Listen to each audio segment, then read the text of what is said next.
সকলোকে সুপ্ৰভাত জনাইছোঁ। ৰাতিটো আমাৰ ভালকৈ টোপনিয়ে নধৰিলে। কালি চাওকচোন ইমান ধুনীয়াকৈ বাঢ়ি অহা দাংবডিবোৰ কেনেকৈ উঘালি ভাঙি চিঙি তহিলং কৰি থৈ গ'ল।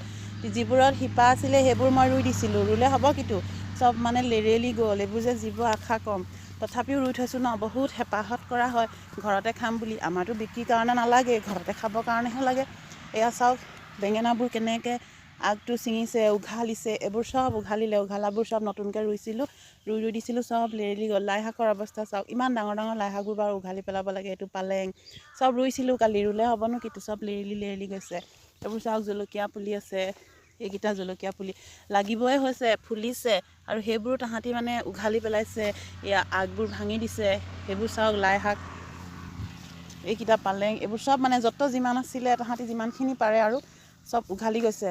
এইবোৰ চাওক ফ্ৰেঞ্চবিন, এইবোৰ ফ্ৰেঞ্চবিন লাগিছিলে, লগা ফ্ৰেঞ্চবিনবোৰো মানে উঘালি পেলাইছে। এইবোৰ ভাঙি নষ্ট কৰিছে।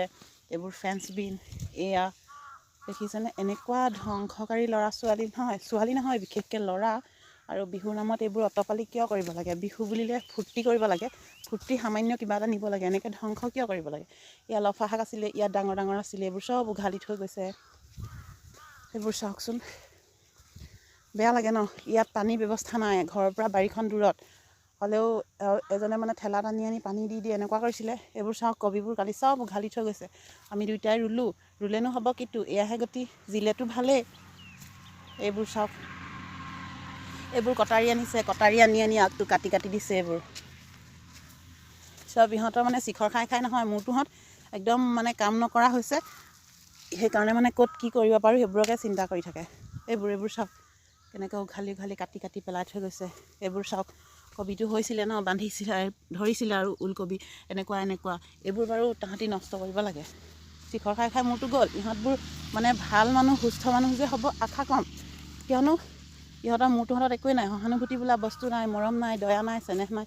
ইহঁতিবোৰ গছ হ'ব পাৰে ন, ইহঁতৰোতো এটা জীৱ আছে। সেইবোৰ চাওক বন্ধাকবি বান্ধিব লৈছিলে, চব উঘালি থৈ গ'ল।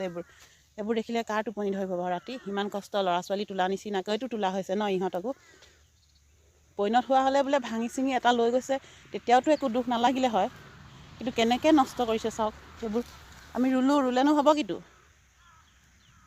তথাপি বহুত আশাৰে ৰুইছোঁ আকৌ জীপাল হওক বুলি।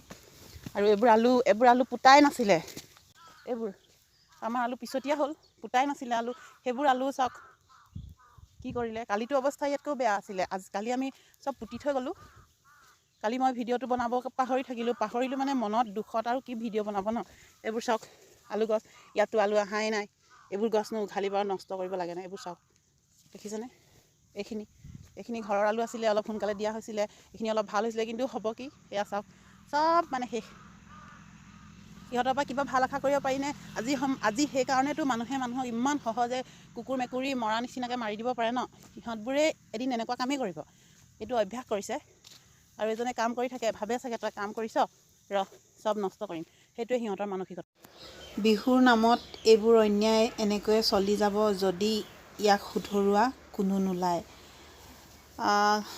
ইয়াকে কৈ মই মোৰ ভিডিঅ'টো সামৰণি মাৰিলোঁ। মনৰ মানে বহুত দুখ, সেই দুখতে কালি মৰা ফটোকেইখন মই দি দিছোঁ, চাব।